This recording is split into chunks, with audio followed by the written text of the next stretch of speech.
Another restless night. You're not the only one awake.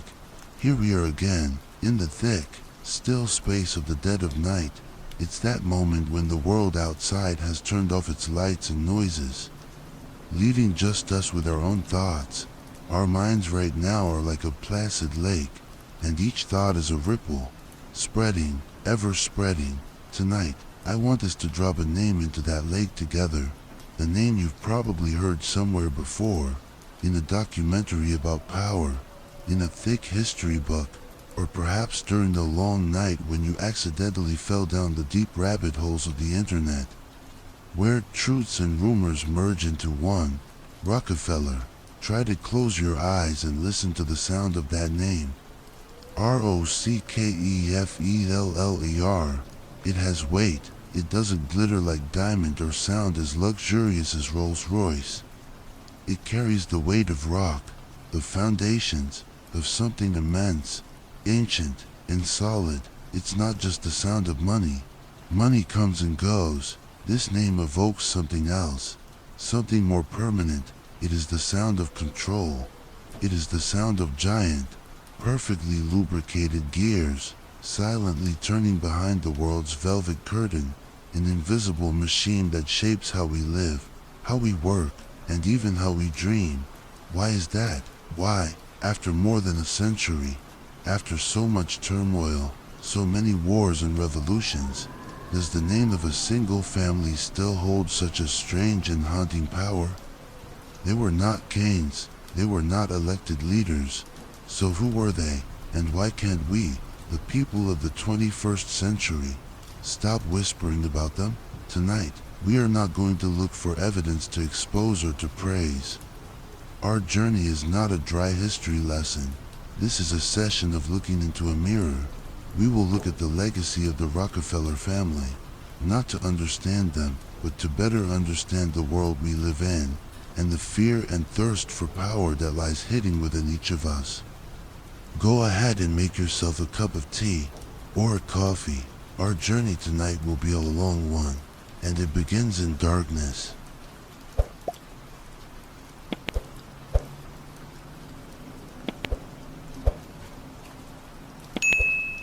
The oil god. Before Thomas Edison, before Nikola Tesla, before you could flip a switch and banish the night, our world after sunset was a completely different place. It was a kingdom of darkness, of primal fears, and light was a luxury, a privilege. The most common light of that era didn't come from electricity. It came from a small, flickering flame burning in a glass lamp, a flame fed by a pungent, distinctive liquid, the smell of kerosene, the oil lamp that perhaps our grandparents or great-grandparents used to study, to sew, to tell each other fairy tales. That warm, intimate flame was the first tangible legacy, the starting point of the empire we are about to explore, because nearly every drop of oil that illuminated a generation, from a log cabin in the Wild West to an attic in New York, flowed from the pocket of one man, like the Greek god Prometheus who gave fire to mankind. This man also brought light to millions of families. There was just one small difference. He didn't give fire to the people. He sold it, drop by drop. His name was John Davison Rockefeller. To truly understand this empire, we must understand the man who built it. John D. Rockefeller was a living paradox. Two beings always existed within him, wrestling and complementing each other in a strange way. On one hand, he was a devout Baptist who never drank a drop of alcohol, never smoked a cigarette, and spent most Sundays of his life teaching Sunday school. He had an obsession with numbers and order. Since he was a boy, he kept a small notebook he called Ledger A, where he meticulously recorded every penny he earned and spent. Every donation to the church, every dollar invested, was recorded with an almost pathological precision. To him, wealth was not a sin. On the contrary, it was tangible proof that God was pleased with him. But this man had a far from saintly origin. His father, William Rockefeller Sr., also known as Devil Bill, was a wanderer, a quack medicine salesman who specialized in scams. Devil Bill would often pretend to be a deaf-mute doctor to sell bottles of cancer-curing elixirs that were nothing more than mixed crude oil. He prided himself on teaching his children through trickery. Perhaps it was the chaos, the morality, and unpredictability of his father that sowed in young John a burning desire for order, discipline, and absolute control. And that was the second person inside him, the one who appeared in closed boardrooms, behind heavy oak doors. If the John D. of the church was a devout lamb, the John D. of the business world was a great white shark, a cold-blooded predator with unwavering eyes. In 1870, he founded Standard Oil, while the rest of America was caught up in the frenzy of searching for black gold. Drilling new wells in hopes of changing their fortunes, Rockefeller saw a bigger picture. He didn't care who found the oil. He only cared that whoever found it had to go through him to get it to market. He wasn't digging for gold, he was building the only road from the gold mine to the buyer. And he placed a toll booth on it. The Standard Oil empire was likened to a giant octopus, its head in Cleveland and its tentacles reaching across the country, squeezing and suffocating all competition.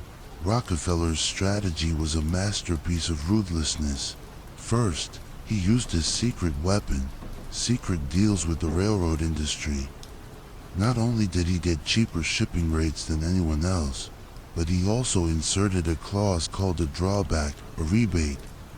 This meant that for every barrel of oil his competitors shipped, the railroad company had to pay a portion of the fee back to Rockefeller. Just imagine the madness of this. The more successful your competitor was, the more goods they shipped, the fuller your pockets became. It was a fatal blow, turning his rival's own success into a weapon against them. Next came the wipeout strategy. Standard Oil had one of the world's first industrial espionage networks. They knew everything about their competitors, costs, customers, debts. When they wanted to take over a city, they would immediately slash oil prices below production cost, selling at a loss for months. The small, weak local refineries would quickly run out of cash and face a choice: either go bankrupt or sell their company to Rockefeller for a pittance. Most chose the latter. As soon as the last competitor disappeared, the price of oil was pushed higher than ever before. This event came to be known in history as the Cleveland Massacre. In less than 20 years, the octopus controlled over 90% of the entire U.S. oil industry. An absolute monopoly, unprecedented in history. John D. Rockefeller had become the richest man in the world, an uncrowned king of the industrial age. But absolute power always leads to absolute fear. The public began to tremble before the octopus. Journalists and politicians began to speak out. In 1911, after years of litigation, the U.S. Supreme Court swung the hammer of justice, issuing a historic ruling. Standard Oil was an illegal monopoly in violation of the Sherman Act and had to be broken up into 34 separate companies. It seemed like the end. The media celebrated the victory of justice. The monster had been slain. But life is not a movie, and this was the greatest trick of all. Breaking up the empire not only didn't ruin Rockefeller, it made him unimaginably wealthier. Why? Because he remained the largest shareholder in all 34 of those offspring companies. Previously, the value of Standard Oil was held down by its monopoly status. Now, with the 34 smaller companies liberated, their stock values on the free market soared. Overnight, Rockefeller's fortune doubled, then tripled, and those offspring companies later grew into the giants we know today: Exxon, Mobil, Chevron, BP, ConocoPhillips. The legacy of Standard Oil did not die. It just fragmented and became immortal. It's like being fined by the court for making the market-dominating pizza. and the punishment is that you had to split it into 5 smaller shops specializing in crust, cheese, tomato sauce, pepperoni, and delivery, but you still own all 5 of them. Their total value is much greater than the original pizza. John D. Rockefeller had defeated the government itself. He had proven that there was a kind of power that lay beyond the laws of a nation. So, what does a man like that, a man who has conquered the material world, do next, when money is no longer the goal? When monopoly has become boring, what is the next game? He didn't continue to buy the world.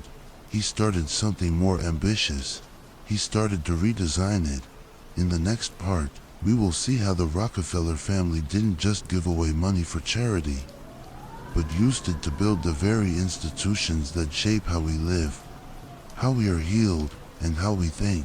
But before we move on, I want to ask you that question again, with a slight change. If you had infinite power and wealth, what would you choose to do? Would you build something for people, like a hospital or a school? Or would you build a system that people must live inside of? The line between those two things, sometimes, is terrifyingly thin. Share your thoughts in the comments. We'll be back in a few minutes.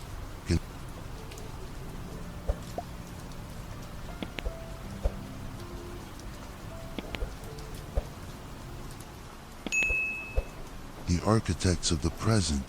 In the last part, we stood before a giant, John D. Rockefeller, who had subjugated an entire industry and even the United States government. We paused on a question: what does such a man do when the game of money is over? When he has already won? The answer began to reveal itself in the early 20th century. John D. Rockefeller, from a robber baron hated by all of America, began one of the most spectacular transformations in history. He wanted to buy something that money alone could not: immortality. Not the immortality of the body, but the immortality of a legacy. He wanted the name Rockefeller to be associated not just with oil and monopoly, but with progress, with science, with the future of humanity. This is when Act 2 of his life's play began, and it didn't take place on the stock exchange floors, but in laboratories, university lecture halls, and policy planning councils. His tools were no longer oil contracts, but something much more sophisticated: strategic philanthropy. We often think of charity as a simple act, born of compassion, giving a hungry person a loaf of bread, giving a homeless person a roof over their head, a beautiful, humane act that ends there. But imagine kindness on a completely different scale, an industrial scale. What if charity wasn't about giving a loaf of bread, but about building the entire bread factory?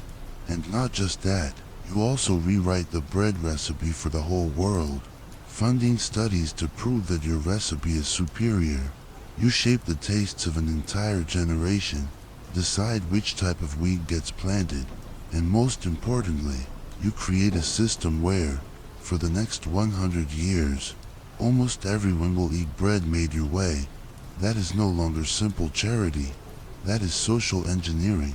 That was the philosophy behind the Rockefellers' second-grade power. After oil, that was the philanthropic foundations. In 1913, after years of lobbying and facing public suspicion that this was just a way to evade taxes and conceal power, the Rockefeller Foundation was officially born.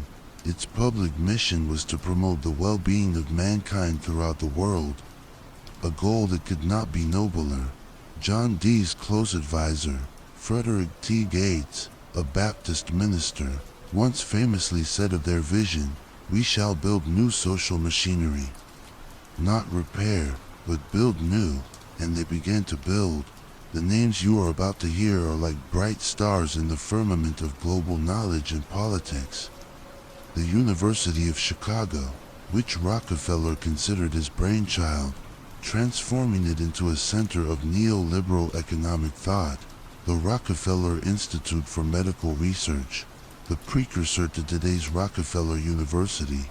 which has produced more than 20 Nobel laureates, Johns Hopkins School of Medicine, the London School of Hygiene and Tropical Medicine, the Council on Foreign Relations, and later, their influence extended to the establishment and funding of both the United Nations and the World Health Organization. They didn't just sprinkle money, they deliberately planted seeds in the most fertile soils of society. They created giant trees whose branches, a century later, have cast a shadow over nearly every aspect of our lives.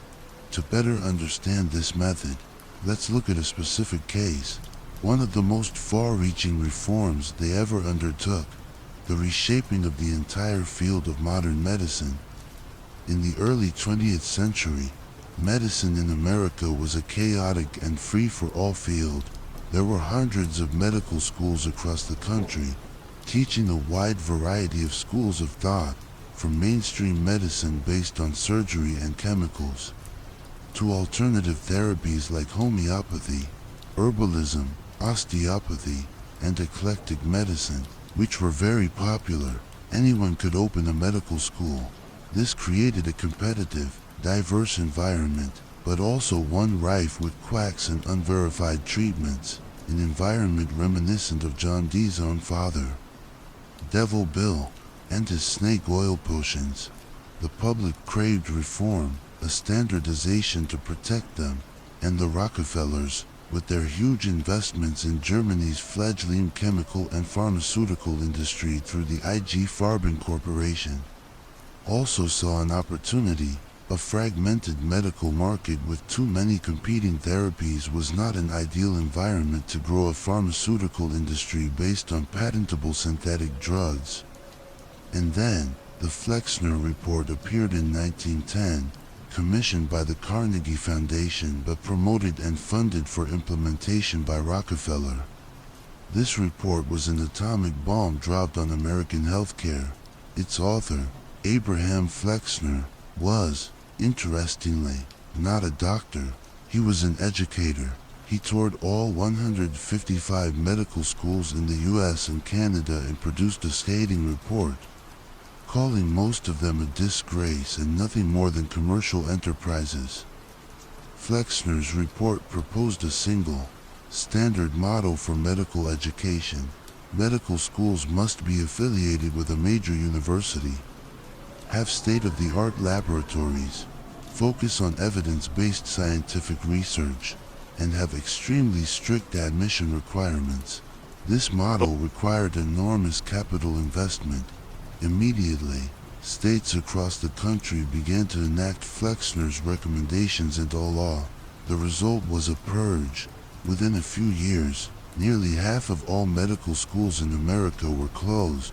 Most schools teaching homeopathy, herbalism, and other natural methods disappeared. Notably, all but 2 medical schools for African Americans, and all but 1 for women, were also wiped out, severely limiting opportunities for these groups in the medical profession for decades. The reform was successful. The medical field was standardized. It became more scientific, more effective in many areas, but it also became a monopolistic system, a system where the solution to disease was almost always to be found in laboratories and mass-produced pills. And who was standing there with giant checkbooks to fund the remaining accredited medical schools, to build their magnificent laboratories and shape their curricula? None other than the Rockefeller Foundation. Hundreds of millions of dollars were poured into places like Johns Hopkins and the University of Chicago, turning them into models for the new medicine, a medicine that, incidentally, was incredibly beneficial to their own investments in the pharmaceutical industry. Let's pause for a moment to contemplate this. Were they genuinely improving human health? Almost certainly, yes. Advances in surgery, vaccines, and antibiotics have saved billions of lives, but at the same time, were they creating a monopoly market for a single model of healing? A market dependent on products in which they had a financial interest? The answer also seems to be yes. This is the agonizing complexity of the Rockefeller legacy. Goodness and self-interest, progress and control, are so tightly intertwined that it's impossible to tell where one begins and the other ends. This model didn't stop with medicine. In education, the General Education Board, another Rockefeller initiative, poured millions into standardizing the public education system, especially in the American South.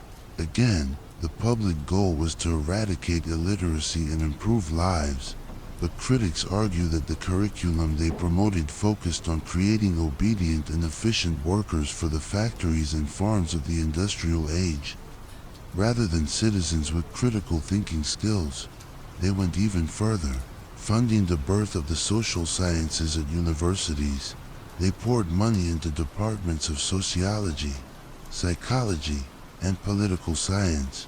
Why? Was it an effort to better understand human beings, or was it an effort to understand how to manage and predict the behavior of humans, of the masses? When you can quantify and model society, you can start to think about engineering it scientifically.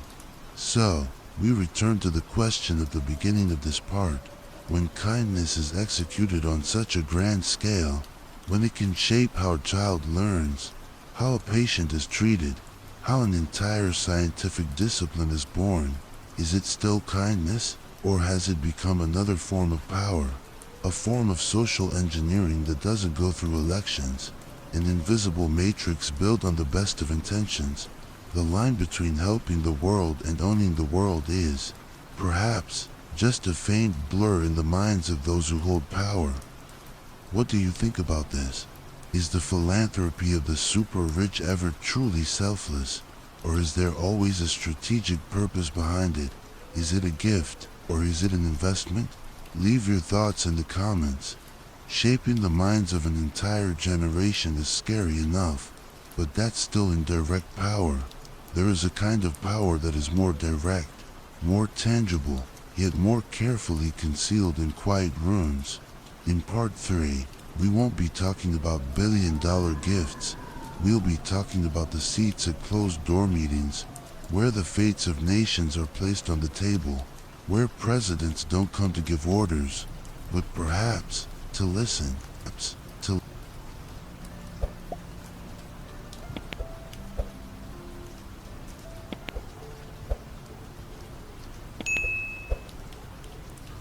the most powerful empty chair. In the previous part, we explored how the Rockefeller family, through philanthropy, became the great architects of modern society. They reshaped how we are treated for illnesses, how we learn, and even how we think about the world. It was a soft power, the power of a sower, patiently waiting a whole generation to reap the rewards. But power, like a river, always has many branches. One branch flows slowly, seeping deep into the cultural soil, but there is another branch, an undercurrent, stronger and more direct, that winds its way into the very heart of global political decisions. We live in a noisy world of politics. Every day, we are bombarded with sensational headlines, heated debates on television, and the promises of politicians during election campaigns. We see them on stage, under the lights, waving to the crowds. We believe that is where power resides. But what if I told you that all of that, for the most part, is just a play, an elaborate play staged for us to watch, and that the most important decisions, the real agreements that shape the fate of the world, are not made on that stage. They are made somewhere else, in quiet rooms, behind closed doors, where there are no cameras, no journalists, where the most powerful people in the world meet, not as rivals, but as partners. Tonight, we will try to crack open the doors of those rooms, and at the center of those rooms, throughout the 20th century, we will always find the shadow of one family. Our story of the Rockefellers' direct political power begins with a gift so generous it changed the face of New York City and global diplomacy. After World War II, the world was exhausted and longed for peace. The United Nations was born as a fragile hope, but this fledgling organization had no home. They considered locations all over the world. From Geneva to Philadelphia, the search reached a deadlock. And then, at a decisive moment, John D. Rockefeller Jr., the son of the oil tycoon, stepped forward with an offer.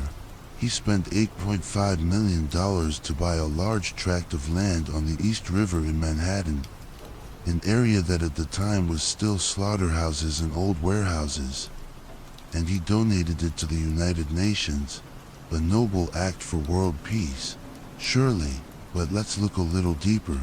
Sleepless mind style. When you give an organization the land to build its permanent home, you are not just giving a gift, you are building a stage on which all the world's political dramas must be performed. And that stage is right in your backyard, in a city where your family has enormous financial and real estate influence. You become the landlord of the world.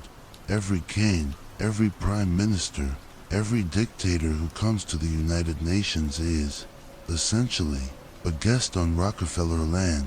It's a symbolic move that illustrates their philosophy of power. No need to sit on the throne. Just own the palace where the kings must come to pay tribute. But that gift was just the surface. Their real power lay in even more discreet places. Places whose names are often whispered in conspiracy theories. Let's decode the alphabet of power together. First is the CFR, the Council on Foreign Relations. Founded after World War I, the CFR is a policy think tank based in New York. Sounds boring, doesn't it?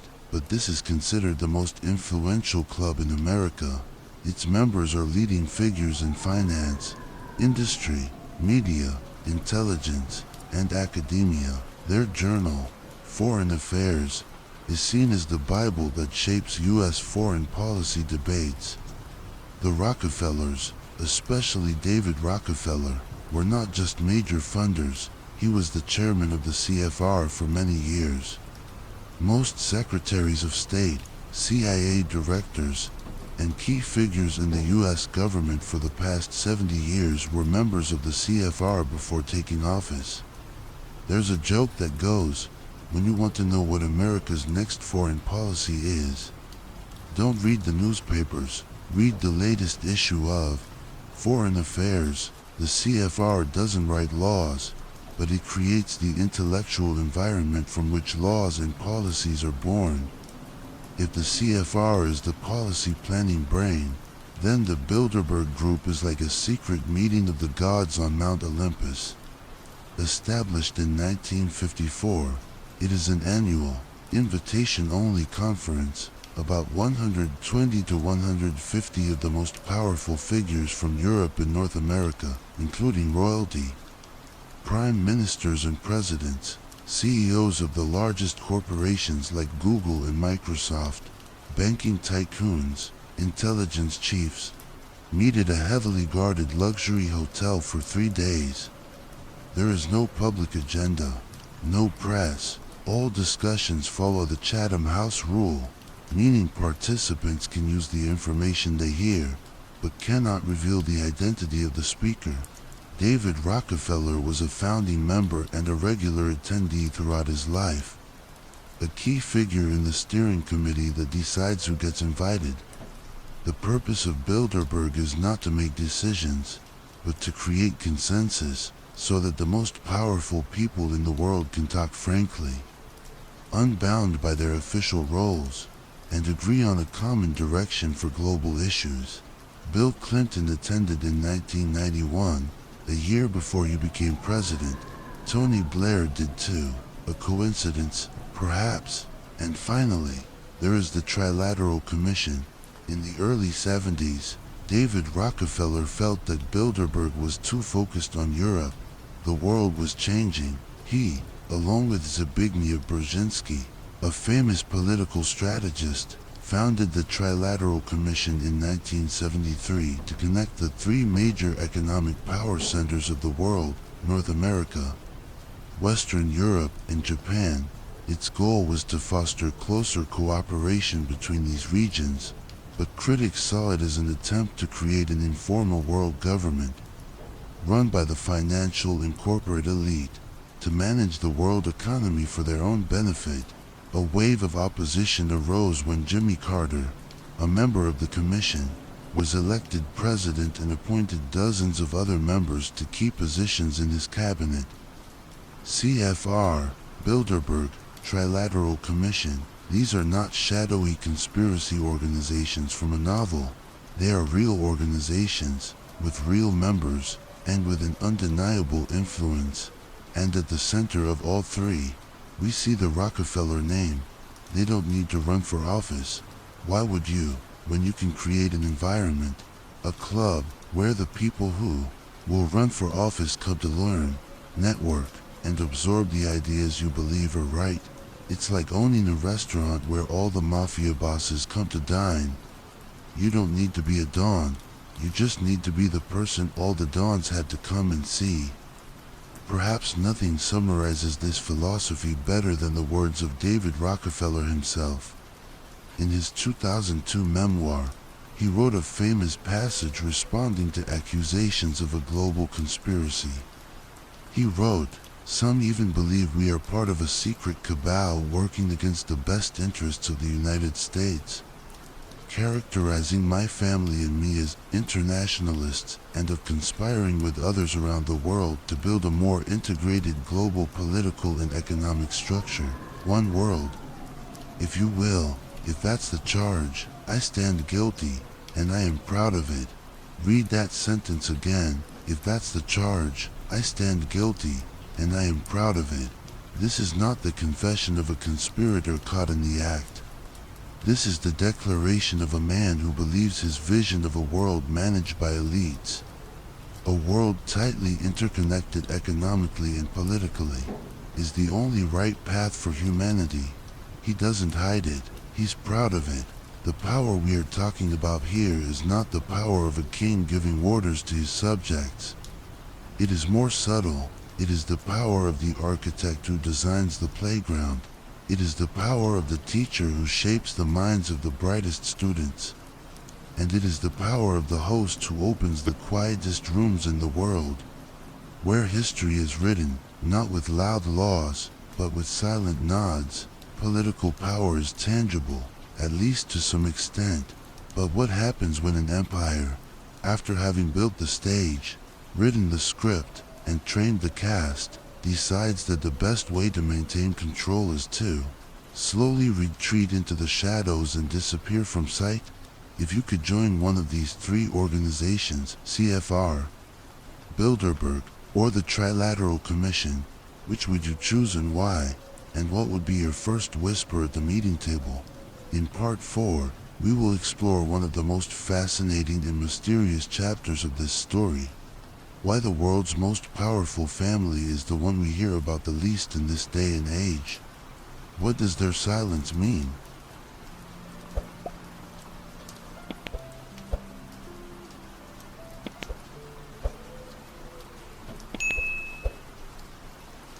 Ghosts in the Machine.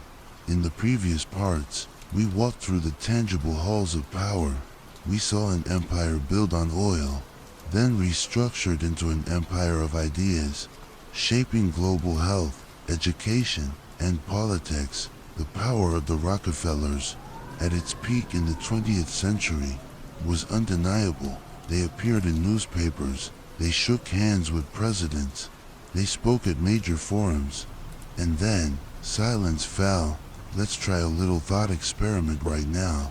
Think about the billionaires who are shaping our world today.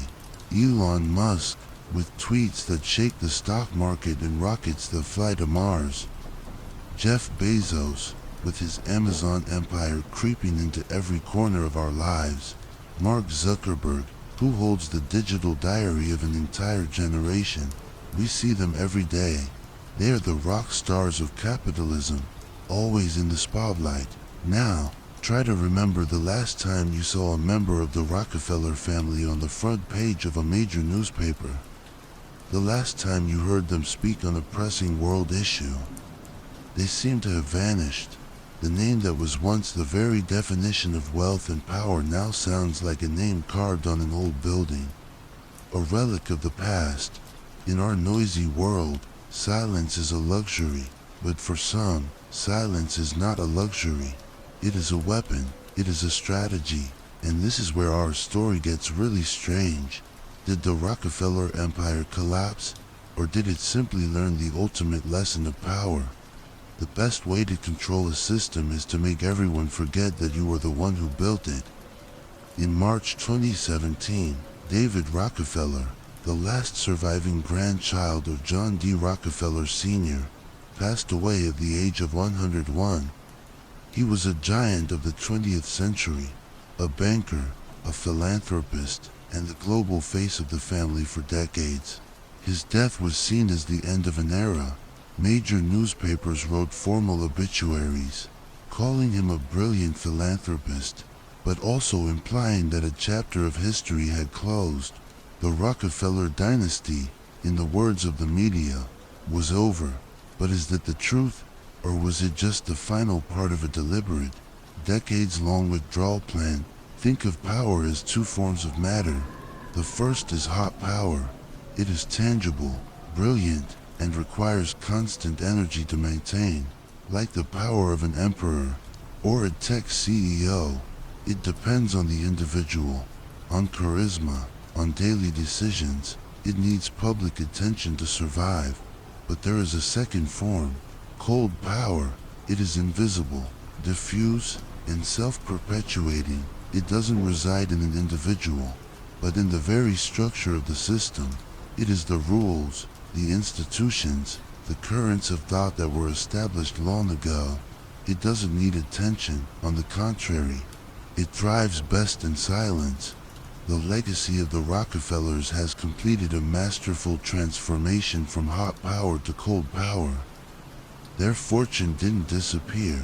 It was converted from dollars in a bank into something else, a self-perpetuating machine. Think about the organizations we discussed in the previous part, the Rockefeller Foundation, the Rockefeller Brothers Fund, the Council on Foreign Relations. They are not wallets for the family to spend from. They are autonomous entities with massive endowments of billions, even tens of billions of dollars. These endowments are invested and generate their own profits each year, creating hundreds of millions of new dollars to continue their activities. This machine no longer needs a living Rockefeller to give it orders. The family's mission, vision, and philosophy have been programmed into the DNA of these organizations. They are the ghosts in the machine, living testaments, continuing the work of social engineering automatically, year after year, generation after generation, without anyone needing to take the lead. And this machine does not operate alone. Imagine an invisible network. A thread from the Rockefeller Foundation connects to the board of directors of a major bank. Another thread from that bank's board connects to the board of trustees of an Ivy League university. A further thread from that university connects to a policy institute in Washington. And then they all connect back to one of the organizations founded by Rockefeller. This phenomenon is called interlocking directorates. It creates an elite ecosystem, an echo chamber, where ideas and policies are shared, shaped, and reinforced naturally among people who share the same worldview. A worldview whose foundations were largely funded by Rockefeller a century ago. The nerve center of this network used to be a legendary office, room 5600, at Rockefeller Center in New York. For decades, this was the personal and family office of the Rockefellers, managing the complex financial and philanthropic empire. It was a symbol of centralized, personalized power, but as David Rockefeller's generation passed, that power was no longer concentrated in one room. It had diffused throughout the entire network. It is everywhere, and therefore, it is nowhere. This is the paradox of power in the 21st century, and the core difference between the power of Rockefeller and the power of today's tech billionaires. Elon Musk needs the public. He needs millions of followers on Twitter to generate excitement for Tesla and SpaceX. His value is tied to the attention and belief of the crowd.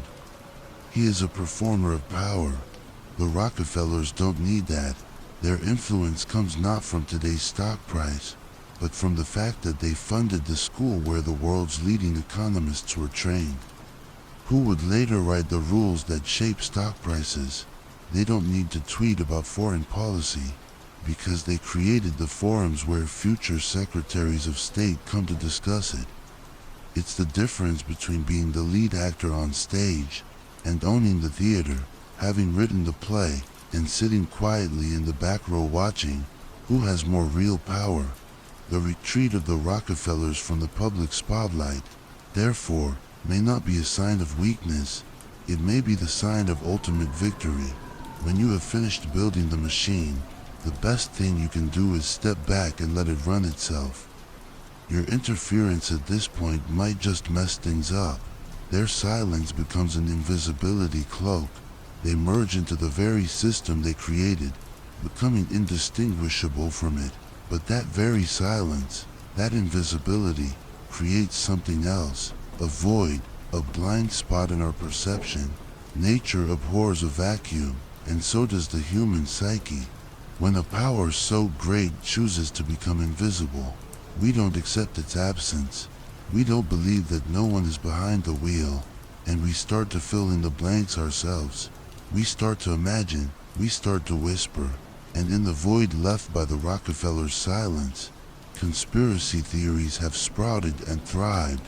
What do you think about this? Is the silence of a great power more frightening than its ostentation? Between a billionaire who constantly appears in the media and a family that operates quietly through generations, who truly holds more power in our world? In the final part of our journey, we will step into that vacuum. We will no longer analyze historical facts. Instead, we will confront the wildest stories, the strangest rumors woven around the Rockefeller name, and we will try to answer the most important question: what do these conspiracy theories say about them? And more importantly, what do they say about us and our deepest fears in the long night?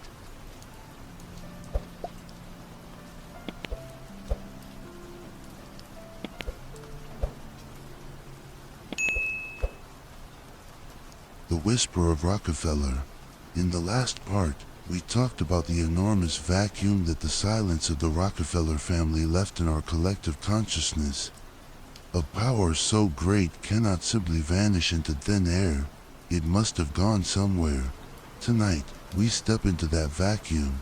This is the final and strangest chapter. We will temporarily set aside the historical facts, the financial reports, the verified documents. Instead, we will open the door to the tinfoil-lined filing cabinet, which holds the stories people only dare to tell each other after nightfall. We are going to talk about conspiracy theories.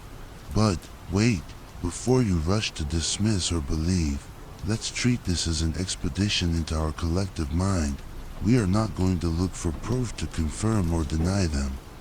Instead, we will try to answer a much more important question: why? Out of all the wealthy families, out of all the powerful forces, has the name Rockefeller become such a magnet for so many conspiracy theories? What do these stories say about them? And more importantly, what do they say about us? Let's go over a few of the most common accusations from the dark corners of the internet. Accusation number 1. They control the world's money supply. The story often begins one November night in 1910 on a remote island called Jekyll Island. It is said that a group of the most powerful bankers in America, including a representative of the Rockefellers, met there in secret. Over several days, they drafted a plan that would later become the Federal Reserve Act of 1913, giving birth to the U.S. Federal Reserve, or the Fed. According to the conspiracy theory, the Fed is not a government agency. It is a private corporation, a cartel of the biggest banks, with the Rockefellers as one of the main shareholders. By controlling the Fed, they can control the printing of money, interest rates, and therefore, the entire economy not just of the US, but of the world. They can create economic crises at will to acquire assets at bargain prices. The historical fact is that the meeting on Jekyll Island did happen, but its nature and purpose are still a subject of endless debate. But the psychological question is, why is this story so appealing? Because it touches on a primal fear, the fear of being controlled by invisible forces. Money is life, it is freedom. The idea that a group of people can manipulate it at will makes us feel like mere pawns on a giant financial chessboard. Accusation number 2. They manipulate global health for profit and population control. This story is the dark continuation of what we discussed in part 2. Believers of this theory claim that the Rockefellers' reshaping of modern medicine wasn't just about selling drugs. Its purpose was much deeper. They argue that, by funding and influencing the World Health Organization and Centers for Disease Control, the family can create or exaggerate pandemics, then sell vaccines and pharmaceuticals produced by the very companies they invest in. It's a perfect business loop. Create the problem, then sell the solution. Another, more sinister branch of this theory involves eugenics, a terrifying scientific movement in the early 20th century aimed at improving the human race by preventing unfit people from reproducing. And this is a sad historical fact. The Rockefeller Foundation did indeed fund eugenics research in the US and even in Germany during the pre-Nazi era. Although they later publicly disavowed it, that dark legacy has become fertile ground for modern conspiracy theories about them secretly carrying out global population control programs through vaccines, GMO foods, or even wars. What fear does this story tap into? The fear for our own bodies, the fear of being violated, of being turned into a test subject, and the deep-seated fear that there are people who believe they have the right to decide who gets to live and who doesn't on this planet. Accusation number 3. They're suppressing free energy technology. This is one of the most hopeful, and also most tragic, conspiracy theories. The story goes that brilliant inventors like Nikola Tesla discovered how to harness energy from the environment. A clean, limitless, and virtually free source of power, a discovery that could solve poverty, war, and climate change. But an energy source that cannot be metered and sold drop by drop would be the end of the oil empire. So, it is believed that Rockefeller and other financial tycoons secretly sabotaged Tesla's work, bought up his patents and locked them in a vault, to keep humanity forever dependent on oil, coal, and nuclear energy, things they can control and sell. What does this story represent? It represents our stolen hope, the hope for a better world, a utopia that was within our grasp but was snatched away by greed. It turns the world's complex problems into a simple story of heroes and villains. Control of money, control of health, control of energy, the 3 pillars of modern civilization. And in the shadow of the whispers, all 3 are in the hands of one family. Now, let's take a step back. The important question is no longer is any of this true? The real question is, why Rockefeller? Why not the Rothschilds, the Morgans, or some other family? Although they are also the subjects of many conspiracy theories, none can compare to the Rockefellers in the scale and persistence of the stories woven around them. The answer, perhaps, lies in the very journey we have taken through the first 4 parts. The Rockefellers did something no other family managed to do. They became the perfect symbol for everything we both admire and fear about the modern world. They are the embodiment of the American dream, from rags to richest in the world. But they are also the embodiment of the dark side of that dream, ruthlessness, monopoly, and bottomless greed. They are the greatest philanthropists, who eradicated diseases and advanced knowledge for millions, but they are also the social architects, who shaped the world according to their own vision, a vision none of us got to vote on. They are the internationalists, who long for a world of peace and cooperation, but they are also the ones accused of wanting to erase national sovereignty to create a global government run by the elite. And finally, they chose to become invisible. It is this combination of visible power in the past and invisibility in the present that has turned them into a perfect blank screen.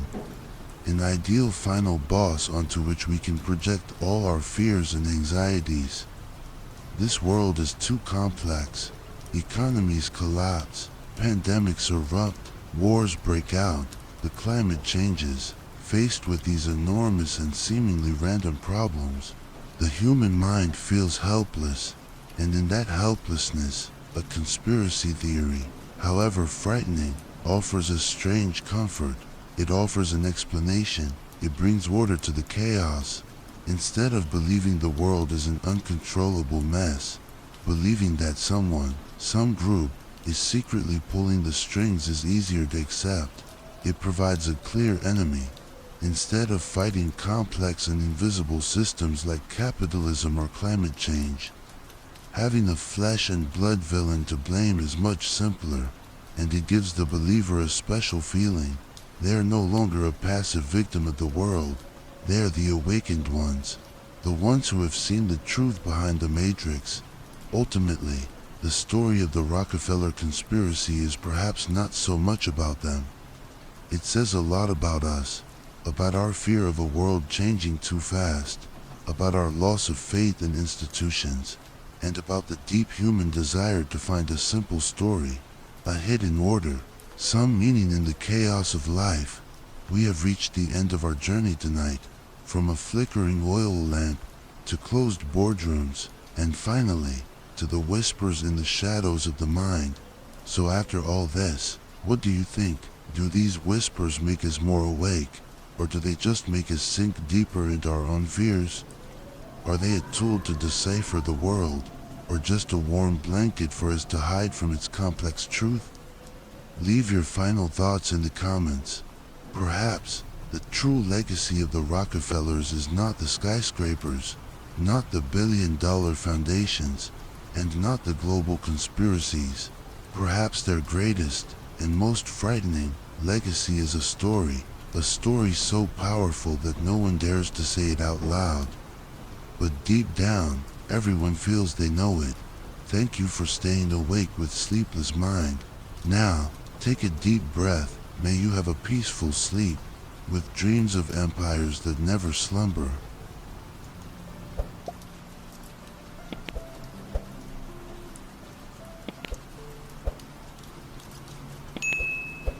The final blueprint, engineering life itself. In the last part, we stepped into the land of whispers together. We explored the conspiracy theories woven around the Rockefeller name, stories of control over money, health, and energy. We realized that those stories, whether true or false, say a lot about our own fears of an invisible power. And perhaps, after traversing that land of darkness and paranoia, you thought our journey had ended, that we had reached the limits of what can be known. But tonight, I want to invite you to take one more step, a step out of the whispers of the past to confront the truth of the present.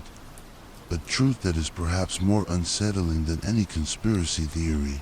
What if I told you that the greatest, most ambitious act of creation by this empire is not found in oil wells, not in skyscrapers, nor in secret meetings, but that it is happening right now, inside of us, in every cell, in every genetic sequence, in the very blueprint of life itself. Tonight, we will no longer talk about controlling the world. We will talk about recreating it, and recreating ourselves. Let's return to the core philosophy we saw in part 2, the philosophy of strategic philanthropy. The words of advisor Frederick T. Gates, we shall build new social machinery. In the 20th century, that social machinery consisted of universities, hospitals, and research institutes. They were the tools to shape how humans think and behave. But in the 21st century, a century of biotechnology and artificial intelligence, the definition of machinery has changed. The machine is no longer the external institutions. The machine is life itself. And if you want to build a new life machine, you must start with its most basic building blocks. You must start with its source code, DNA. The Rockefeller Foundation's journey into this field is not new. It began very early, and from a very dark chapter in the history of science that we have briefly mentioned, eugenics. In the early 20th century, eugenics was a hugely influential scientific movement. Its proponents believed they could improve the human race by encouraging the fit to reproduce and preventing those deemed unfit from passing on their genes. It was a dangerous idea, disguised in the cloak of scientific progress, and the Rockefeller Foundation was one of the largest funders of eugenics research. Not only in the US, but also in Germany, at the Kaiser Wilhelm Institute for Psychiatry, which later provided the ideological foundation for the racial purification policies of the Nazis. After World War II, when the horrors of eugenics were exposed, the world turned its back on it. The Rockefeller Foundation also publicly disavowed it and changed direction. They shifted to funding a new field, one that sounded much more humane, molecular biology. But if we look closer, was it a complete change, or just a change in name and method? Molecular biology also seeks to understand and manipulate the most fundamental foundations of life. But instead of preventing the unfit from reproducing, it seeks to fix and upgrade their very genetic makeup. The ultimate goal seems to remain the same, to improve the human race according to a certain vision. Billions of dollars from Rockefeller's philanthropic foundations have been poured into funding laboratories, universities, and pioneering scientists in the field of genetics. They funded the work that led to the discovery of the double helix structure of DNA. They funded the Green Revolution, an effort to use crop breeding technology to increase agricultural productivity around the world. And today, that influence continues in the most advanced and controversial fields. Think about CRISPR, the gene editing technology likened to a pair of molecular scissors, allowing scientists to cut and paste DNA segments with unprecedented precision. It promises the ability to cure genetic diseases like cystic fibrosis or sickle cell anemia. But it also opens a Pandora's box of frightening possibilities, the creation of designer babies. With pre-selected traits like intelligence, appearance, or athletic ability, the line between healing and enhancing becomes incredibly blurred. Who will decide what is a genetic flaw that needs to be fixed? And what is a normal trait? Who will have access to this technology? Will it create a new division in society? A division no longer based on wealth, but on one's very genetic code. These ethical debates are happening right now, in councils, research institutes, and universities, the very institutions we saw in parts 2 and 3, where the influence of the Rockefeller philosophy has been deeply ingrained for over a century. And their interest doesn't stop at human genes. Think about the Svalbard Global Seed Vault.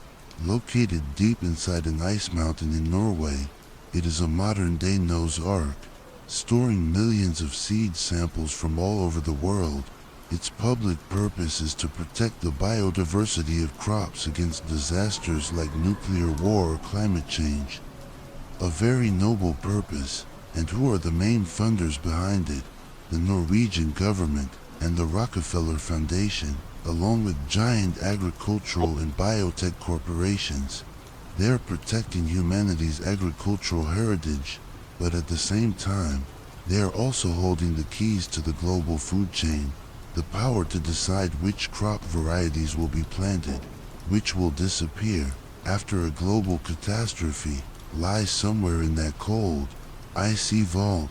It's no longer about controlling oil, the energy from machines. It's about controlling seeds, the energy for life itself. And if engineering the source code of biology is one side of the coin, the other side is engineering the source code of thought. Artificial intelligence, AI. Let's connect the threads. In part 2, we saw them funding the birth of the social sciences, with the goal of understanding, quantifying, and predicting human behavior. Today, that goal has reached a new peak. The digital world we live in is a giant behavioral laboratory. Every click, every like, every comment we make is collected and analyzed. AI algorithms, developed at the very universities and research institutes they fund, are learning about us more deeply than we know ourselves. They no longer need to shape the curriculum in schools to influence how we think. They can shape the very flow of information we receive every day. They can decide what we see, what we believe, what we feel, what we desire. The social engineering is no longer happening over a generation. It is happening in milliseconds. And finally, these two currents, the engineering of biological source code and the engineering of thought source code, seem to be converging at a single point. A final idea, a final blueprint. Transhumanism. It is a philosophy that believes humans can and should use technology to overcome their biological limitations, to become smarter, stronger, and live longer, to merge with machines, to become something more than human. This is no longer science fiction. It is happening. Elon Musk's Neuralink is seeking to connect the brain directly to computers. Scientists in Silicon Valley are investing billions of dollars into companies researching the reversal of aging. Is this the pinnacle of human progress, or is it the ultimate expression of a philosophy of power that began over a century ago? A philosophy that has always sought to improve, restructure, and rebuild the world according to a certain vision, from controlling oil, the energy for industrial society, to controlling institutions, the operating system for modern society, to controlling seeds, the source code of the food chain, and finally, to controlling DNA and algorithms, the source code of life and of thought. It is a logical escalation, a natural expansion of an empire that never sleeps. So, where do we stand in this story? We began with a drop of oil that lit up the night, a gift of progress, and we seem to be ending with a line of code, a promise that will redefine the very essence of being human. This empire, perhaps, no longer dreams of oil wells or skyscrapers. Perhaps, now, it dreams of rewriting your very genome. It dreams of designing your very thoughts. The final question of tonight, and of this entire series, is no longer about the past. It is about the future, about you, in the 21st century. Where is the line between healing and enhancement, between progress and control, between being a human and becoming something else? And who will have the right to draw that line? Leave your final thoughts in the comments. This conversation is more important than ever. Thank you for staying awake with Sleepless Mind through this long and complex journey. Your patience and contemplation are the greatest inspiration. If these stories mean something to you, please leave a like and subscribe to the channel so we can continue to be together in the long nights ahead. The night is now very late. Look at yourself. You are made of stardust, of the dust of the cosmos, and of billions of years of evolution. Is that a blueprint that needs to be upgraded? Sleep well.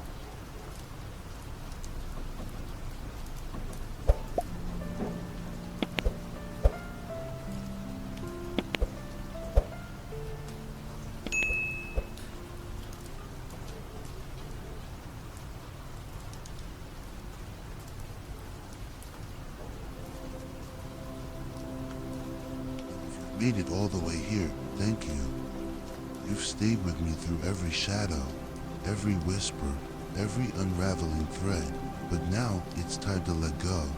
I've prepared something special, a piece of music that won't ask anything from you. No twists, no words, just sound to cradle you gently into the kind of sleep that doesn't rush, doesn't forget, and doesn't need to explain itself. Close your eyes, let the silence begin where the story ends. Sweet dreams, traveler, you're safe now.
you're still here, then you're something rare. Not many stay this long. So, thank you for choosing to stay. I'm here too, still awake, surrounded by the quiet glow of my editing screen, shaping the next stories just for you. If there's anything you want to leave behind, a whisper, a suggestion, even just a symbol, drop it in the comments. Because maybe, tomorrow night, you'll hear yourself echoed in a story that's never been told before.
Still here, even now?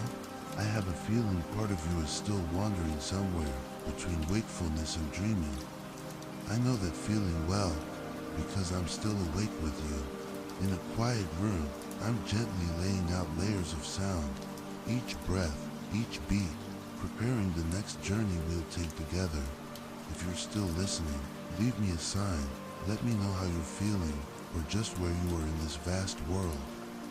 Because right now, in this stillness, you are not alone.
You're still there, aren't you? I can't see you, but I can feel you. Like a soft signal pulsing across the silence. Over here, I'm still working, refining layers of sound, rewriting fragments of voice, building the landscape for our next adventure. One that you might inspire. If an idea comes to you, share it with me. Comment below. A theme, a memory, a strange dream. I read every word because I never tell these stories alone. I tell them with you.